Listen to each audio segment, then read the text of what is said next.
बिल्कुल आपकी बात सही है। अता तारक साहब जो है ना, वो अभी उस लेवल के मैच्योर पॉलिटिशियन नहीं है जो जो मैंने ऑब्जर्व किया है।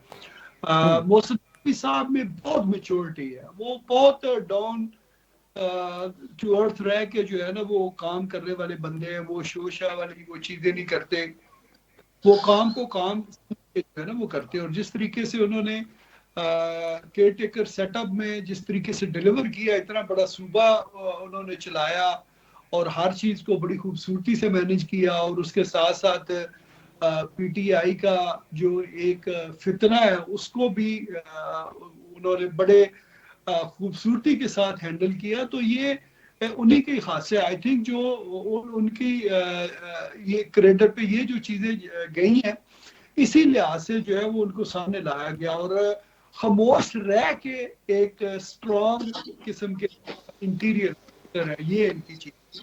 तारड़ साहब हो सकता है कि राजीव साहब, ये प्रेसिडेंशियल सिस्टम में जो टेक्नोक्रेट्स को लाया जाता है, ये उस तरह का कोई मामला तो ही है आपको लग रहा कि जो अवामी नुमाइंदगी जिनको नहीं है, जो अवाम के वोट लेके पार्लियामान में नहीं पहुंचे, उनको एक अहम ओहदे दे दी जाए अगर पार्लियामेंट की जानिब से या काबीना में उनको शामिल कर लिया जाए, तो मेरे ख्याल से ये शायद कोई अदम एतमाद नहीं है कि अवाम जिनको लेकर आई बेसिकली अगर वही नुमाइंदगी करते अगर इन दो बड़ी वजारतों के ऊपर, तो बेहतर नहीं होता?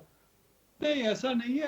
आपने देखा कि जो हमारी पिछली गवर्नमेंट थी उसमें मिफ्ता इस्माइल साहब के पास 6 महीने थे। वो नॉन हम्म। इलेक्टेड जो है वो मिनिस्टर थे, 6 महीने तक वो सर्व कर सकते हैं। उसके बाद अगर कोई इलेक्ट होके आ जाता है एज ए सेनेटर या बाई इलेक्शन में जो है वो उसको उनको फिर करवा के ले आते हैं, हम्म। तो वो फिर वो कंटिन्यू कर सकते हैं। बट अदर देन दैट 6 महीने तक तो आप जो है ना वो लीगली रख सकते हैं। और आने वाले जो 6 महीने हैं, यही मेरे ख्याल में ज्यादा बहुत क्रूशल है। इन्हीं पे सब कुछ जो है ना वो डिपेंड करता है।